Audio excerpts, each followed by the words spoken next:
안녕하세요. 60대 초반의 남성입니다. 늦은 나이지만 뒤늦게 찾아온 로맨스로 요즘 하루하루 행복한 날을 보내고 있습니다. 별거 아닐 수도 있지만 제게는 너무나 아름다운 러브스토리. 사연 보냅니다. 저는 아주 어렸을 때 결혼을 했습니다. 군대를 갔다 오고 복학하기 전에 학교 근처에서 알바를 시작했습니다. 잘 되는 호프집 알바고 사람도 많고 늦게 끝나 피곤하기도 했지만 복학하기 전에 용돈이라도 벌 심산이었습니다. 호프집 규모가 다소 컸기 때문에 아르바이트생도 몇 명 있었는데 그 중에 눈에 들어오던 여자가 있었습니다. 그렇게 예쁘게 생기지는 않았고 약간 통통했지만 힘든 일에도 불구하고 항상 웃음을 잃지 않는 여자였습니다. 처음에는 외모가 제 스타일이 아니라서 마음에 들지 않았는데 그녀의 밝은 성격과 해맑은 미소에 점점 마음을 빼앗겼고 저는 그녀를 좋아하기 시작했습니다.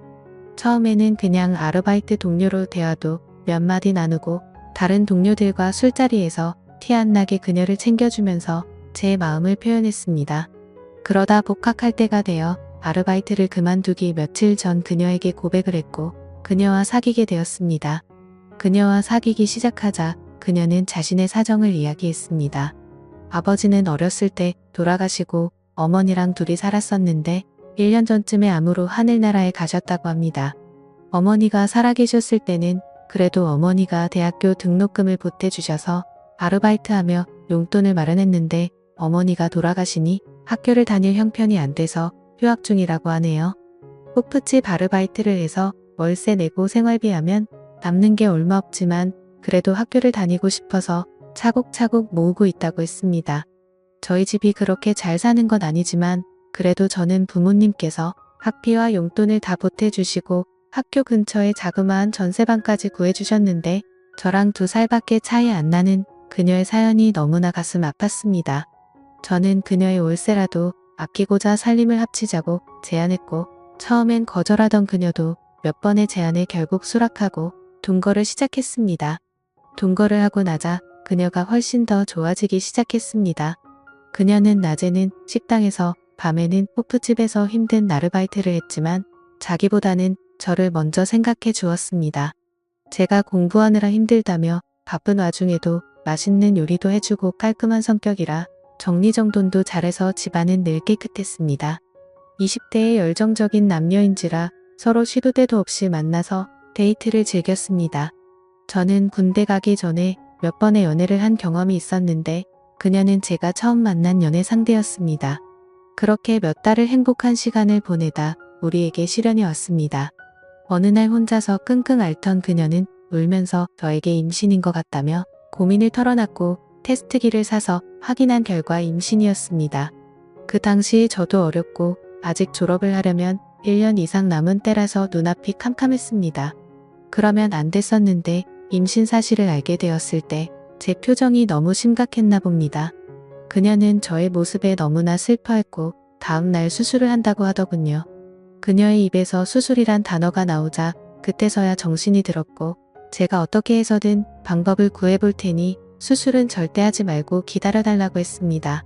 저의 진심 어린 사과에 그녀도 마음이 풀렸는지 행복한 미소를 보였고 갑자기 딸기가 먹고 싶다 해서 딸기를 사와 같이 먹었습니다. 며칠간 고민을 하다가 어쩔 수 없이 부모님께 사실대로 말씀드렸어요. 저희 부모님도 처음에는 노발대발하시더니 다른 집 귀중한 자식에게 몸에 칼을 댈 수 없고 수술을 하는 건 살인과도 같다며 우선 그녀와 함께 집에 오라고 했습니다. 부모님께 심한 꾸중을 들을 거라는 예상과는 달리 부모님은 그녀에게 우리 아가 하며 정말 잘해주셨고 부모님의 도움을 받아 좀 더 큰 곳으로 집을 옮기고 무사히 출산을 할 수 있었습니다. 너무나도 예쁜 딸이 우리에게 찾아왔고 나이도 어리고 서툴렀지만 딸을 키우며 행복한 시간을 보냈습니다. 아내는 임신하고 출산하고 하느라 본인도 힘들었을 텐데 항상 제가 공부를 할 수 있게 배려해 주었고 저는 딸이 돌이 될 때쯤 남들도 부러워할 대기업에 취직을 했습니다. 딸도 건강하게 잘 자랐고 아이가 초등학생이 되어 손이 덜 가게 되자 아내는 출산과 육아로 포기했던 학업을 다시 하기를 바랐고 방통대에 진학하여 학업도 병행했습니다. 집안일 육아 학업 모두 열심히 하는 아내가 정말 사랑스러웠고 졸업을 1년 남긴 어느 날이었습니다. 아내의 안색이 좋지 않아서 걱정을 했지만 많은 일들을 하느라 힘이 들어서 그런 줄 알았는데 혹시나 하는 건강검진의 아내는 유방암 3기를 진단받았습니다. 정말 천사 같고 열심히 살았던 아내였는데 왜 이런 일이 생겼는지 하늘이 원망스러웠습니다. 아내는 수술, 방사선 치료, 항암 치료를 잘 견뎌내고 그 와중에 방통대도 졸업했습니다. 하지만 졸업 후 아내의 상태가 급격히 안 좋아지더니 결국 하늘나라로 갔습니다. 저는 정말 죽고 싶은 심정이었고 한동안 페인으로 살았습니다. 그때는 딸도 제 눈에 들어오지 않았습니다. 그렇길 몇 달 결국 저는 정신을 차렸고 어머니의 도움을 받아 아이를 키우면서 일에만 몰두하며 지냈습니다. 아이가 고등학생이 되었을 때 회사에 사직서를 제출하고 작지만 제 회사를 차렸습니다. 그때부터 제 머릿속에는 딸과 회사밖에 없었습니다.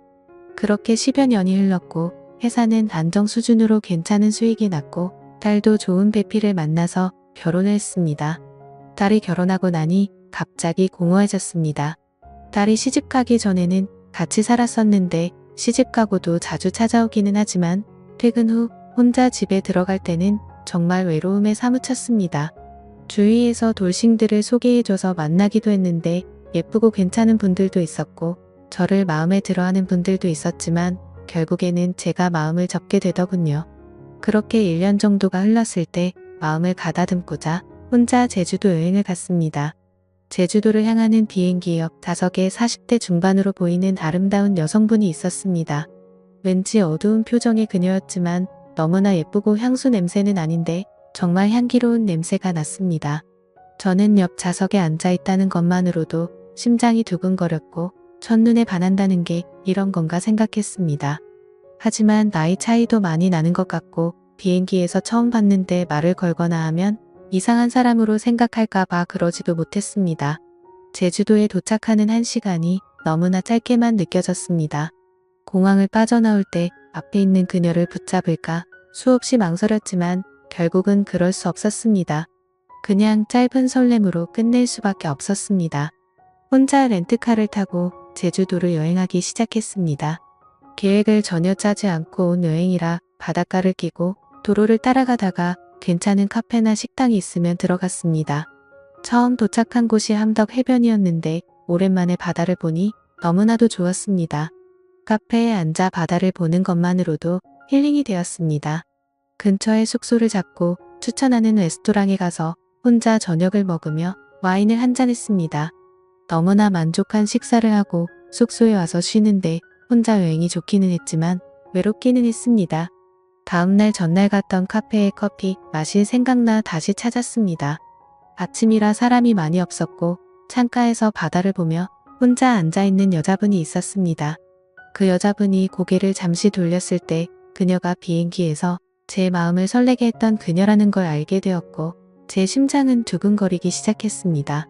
저는 커피를 마시며 그녀가 눈치채지 못하게 그녀를 지켜보았고 그녀는 뒷모습에서도 왠지 쓸쓸함이 느껴졌습니다. 그녀에게 말을 걸어볼까 했지만 저를 기억 못할 것 같아서 망설이는 동안 그녀는 자리에서 일어났고 나가는 길에 눈이 저와 마주쳤는데 그녀도 저를 기억하는지 잠시 멈칫하더니 가볍게 목례를 하고 카페를 나갔습니다. 저는 잠시 망설이다가 그녀를 따라 나갔는데 그녀의 모습은 보이지가 않았습니다. 몇십 분을 찾아 헤맸지만 그녀를 찾을 수 없었습니다. 용기를 내지 못하고 망설였던 제 자신이 너무나도 원망스러웠습니다.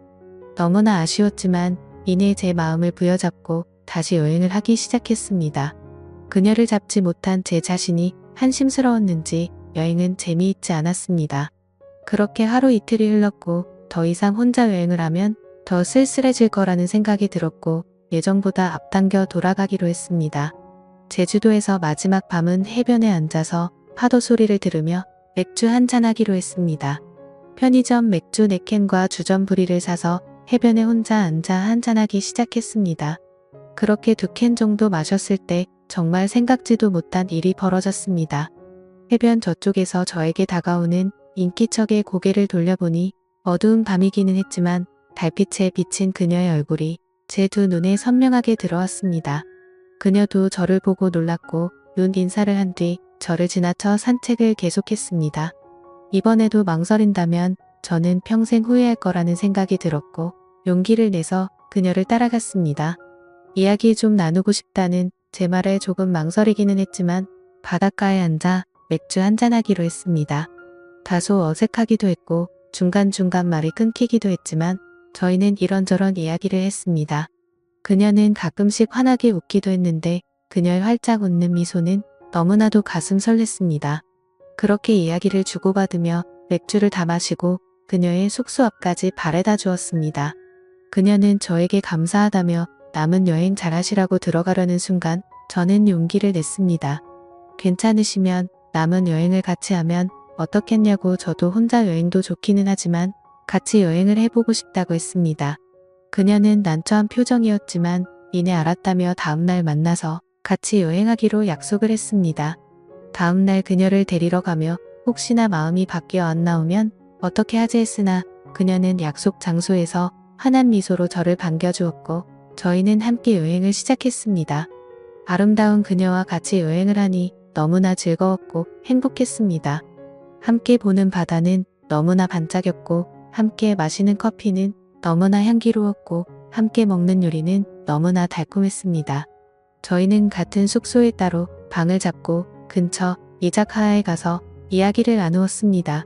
같이 여행을 해서 그런지 전날보다 많이 가까운 느낌이었고 그녀는 저희 인생에 대해 궁금해하길래 결혼해서부터 아내와의 슬픈 이야기, 딸아이가 결혼하고 너무나 잘 살고 있지만 외로움에 하루하루 힘든 이야기를 했습니다.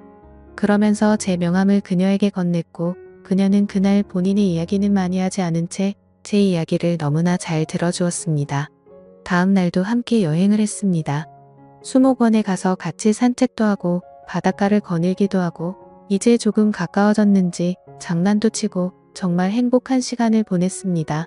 저녁 노을을 배경으로 바닷가를 산책할 때는 가볍게 손을 잡기도 했습니다. 숙소를 잡고 숙소 앞 분위기 좋은 와인바에 가서 와인을 마시며 대화를 했습니다. 그녀는 술이 조금 취했는지 아니면 제가 편해졌는지 본인의 이야기를 하기 시작했습니다. 그녀는 40대 초반이고 아들이 하나 있는 유부녀라고 했습니다. 그녀의 남편은 평소에는 너무나 자상하고 괜찮은 사람인데 술에 취하기만 하면 사람이 돌변한다고 했습니다. 처음에는 물건을 던지거나 가구를 망가뜨리는 선이었는데 몇 년 전부터 심해지더니 자신을 때리기도 하고 최근에는 아들한테까지 손을 대기 시작했대요. 몇 번이나 이혼을 하려고 했지만 그때마다 다시는 안 그러겠다고 무릎까지 꿇고 울고불고 매달리는 남편을 참아내치기가 힘들었대요. 저런 아빠라도 아들에게 아빠가 있어야 한다고 생각해서 그동안 참고 살았대요. 그러다 몇 달 전 남편이 아들에게까지 손찌검을 했고 아들은 그 트라우마로 한동안 힘들어했대요. 지금은 아들도 많이 괜찮아졌지만 아빠를 너무나 무서워하고 있다고 하네요. 남편은 다시는 그러지 않겠다고 또 매달렸고 이번에는 정말 끝을 내야 할 것 같아 생각을 정리하고 싶어서 혼자 여행을 왔다고 했습니다. 예쁜 얼굴에 가끔씩 보이는 어두운 표정이 그것 때문인 걸 알게 되었어요. 저는 그녀의 어깨를 다독여주며 그녀를 위로해줬고 그녀는 서러움이 폭발했는지 제 품에 안겨 후 느껴 울기 시작했습니다. 그렇게 수십 분 그녀를 다독이고 그녀도 이제 좀 괜찮아졌는지 해변을 걷자길래 손을 잡고 해변을 걸렀습니다. 그녀의 작고 가느다란 손을 잡고 아무 말 없이 해변을 걸렀습니다. 그녀를 방 앞까지 데려다주고 돌아서는데 그녀가 제 손목을 붙잡았어요. 자연스레 그녀의 방에 들어가게 되었고 서로의 마음을 확인하고 저희는 그렇게 함께 시간을 보냈습니다. 이후 저는 그녀에게 앞으로의 여행도 함께 하기를 바랐고 그녀는 아무 말 없이 미소를 보였습니다. 다음날 아침 햇살에 눈을 떴는데 옆자리에 그녀가 없었습니다. 화장실에도 없는 것 같았고 아침 산책을 나갔는 줄 알았는데 그녀의 캐리어가 없다는 것을 알게 되었습니다. 화장대 위에 그녀가 쓰고 간 메모장이 있었는데 좋은 추억 만들어줘서 감사합니다. 행복한 여행과 인생 되시길 바라겠습니다. 라고 적혀 있었습니다. 저는 그녀를 놓칠 수 없어서 호텔을 나와 그녀를 무작정 찾기 시작했습니다. 같이 갔던 해변 카페 식당도 가보고 했지만 그녀의 모습은 찾을 수 없었습니다. 그녀와 처음 만났던 함덕 해변 카페에 가서 그녀가 앉았던 자리에 앉아 멍하니 바다만 바라보았습니다. 더 이상 여행을 할 수 없을 것 같아 다시 서울로 올라왔습니다. 서울로 올라와 다시 일상으로 돌아왔지만 마음 한구석이 너무나 아팠고 공허했습니다. 그녀를 잊기 위해 일에만 몰두했지만 그것도 잠시 문득문득 그녀가 생각나 눈물을 흘린 적도 많았습니다. 그 뒤로 두세 명의 여성분을 소개로 만나봤지만 제 마음은 온통 그녀에게 가 있었기 때문에 전혀 눈에 들어오지 않았어요. 제가 아는 거라고는 그녀의 얼굴과 나이밖에 없으니 어떻게 할 방법이 없었어요. 그냥 하루하루 그녀를 떠올리면서 그렇게 1년여가 흘렀습니다. 그날은 아침부터 웬일인지 기분이 너무 좋은 월요일이었습니다. 상쾌하게 아침에 일어났고 출근길도 평소보다 안 막히는 느낌이었어요. 출근을 해서 일을 하다 직원들과 점심 식사 후 커피를 한잔하고 있는데 모르는 번호로 전화가 왔어요. 전화를 받고 상대방의 목소리를 듣자마자 놀라서 들고 있던 커피를 떨어뜨릴 뻔했어요. 수화기 건너에서 들리는 목소리에서 그녀임을 느낄 수 있었어요. 저는 너무 놀라서 아무 말도 할 수 없었고 그녀는 차분하게 안부를 묻더니 주말에 서울에 올라갈 일이 있는데 혹시 만날 수 있냐고 했습니다. 저는 주말에 약속이 있었지만 당연히 약속 없다며 보자고 했고 만나는 시간과 장소를 정하고 전화를 끊었습니다. 전화를 끊고 나서도 떨리는 숨과 심장이 멈추지 않았습니다. 부하 직원들이 사장님 무슨 일 있냐고 걱정되듯 물어봤을 정도로 제 모습이 평소와는 달라 보였나 봅니다. 수십 분이 흘러 마음이 좀 진정됐고 그녀의 목소리를 들었다는 것만으로도 너무 기뻤고 주말에 그녀를 다시 볼 수 있다니 너무나도 행복했습니다. 그녀와 만나기로 한 날짜를 기다리며 하루하루가 설레고 행복했습니다. 드디어 그녀와 만나기로 약속한 날이 되었습니다. 저는 최대한 깔끔하면서도 너무 꾸미지 않은 것 같은 옷을 입고 간만에 향수도 뿌리고 머리에 힘도 주었습니다. 토요일 저녁 그녀와 만나기로 한 카페로 향했습니다. 그녀를 빨리 보고 싶다는 생각에 서둘렀는지 약속 시간보다 1시간 전에 도착하였고 카페 문이 열릴 때마다 그녀일까 두근두근했습니다. 그녀는 약속 시간 10분 전에 문을 열고 들어왔고 그녀의 모습은 너무나 눈부셨습니다. 그녀는 제 앞에 앉아서 환한 미소를 보였고 저는 그 모습에 감탄할 수밖에 없었습니다. 그녀도 저와의 만남을 기다린 듯 깔끔한 정장 스타일의 옷을 입고 있었고 미용실을 다녀온 듯한 헤어스타일과 메이크업이었습니다. 처음에는 다소 어색한 대화를 주고받다가 곧 그녀의 진심을 들을 수 있었습니다. 제주도 여행에서 그녀도 저에게 사랑을 느꼈고 저와 보낸 그날이 너무나도 행복했다고 합니다. 새벽에 자고 있는 저를 보면서 계속 만나고 싶다는 생각까지 했었다고 합니다. 하지만 아무리 남편이 폭력적이고 이혼까지 생각하고 있었다고는 하지만 아직 이혼하기 전인 몸으로 다른 남자와 있다는 죄책감이 몰려왔고 그래서 저에게 말도 없이 떠났다고 합니다. 제주도에서 돌아와 남편과는 이혼 절차를 밟았다고 합니다. 이번에도 남편은 울며 불며 매달렸지만 이번에는 정말 이혼하기로 결심했고 받아들이지 않는 남편 때문에 소송까지 하느라 1년여가 걸렸다고 합니다. 제가 준 명함을 보면서 전화를 걸까 말까 망설였지만 이혼이 결정되지 않은 상태에서 저에게 전화하는 게 저에게도 미안했다고 합니다. 한두 달 전쯤 이혼을 하게 되었고 용기를 내서 저에게 전화를 했다고 합니다. 그녀의 말에서 진심 어린 사랑을 느꼈고 그녀의 손을 잡고 고맙다고 말했습니다. 저희는 근처 근사한 레스토랑에 가서 식사와 와인을 가볍게 마시고 행복한 시간을 보냈습니다. 대화를 나눌수록 그녀가 통하는 게 너무나 많았고 우리는 정말 행복한 시간을 가졌습니다. 다음 날 우리는 한강을 찾아 산책을 했습니다.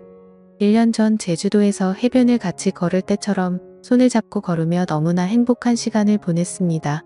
그녀는 대전에 살고 있어서 저녁에 서울역으로 바래다 주었고 안타까운 그녀를 보내주었습니다. 그 이후로 주말마다 그녀가 서울로 올라오거나 제가 대전으로 찾아가 데이트를 즐겼고 반년 전에는 그녀가 서울에 취직을 하고 우리 집 근처 쪽에 집을 얻었고 서로의 집을 오가며 사랑을 키워나가고 있습니다. 저도 그렇고 그녀도 그렇고 서로의 자녀를 생각해서 재혼은 생각하고 있지 않지만 서로를 사랑하는 마음은 진심인 걸 알기에 결혼하지 않고도 이렇게 노년을 함께 보낼 수 있을 거라 확신하고 있습니다. 제가 나이가 있기는 하지만 그녀와 사랑을 나눌 때마다 청춘으로 돌아간 것 같은 힘이 솟았고 그녀도 저와의 만남에 너무나도 만족한 모습입니다. 나이가 들어도 사랑을 할 수 있고 제 나이에도 사랑을 나눌 수 있습니다. 저 또래의 다른 분들도 좋은 인연을 만나서 사랑을 하고 사랑을 나누면서 행복한 제2의 인생이 되시길 바랍니다.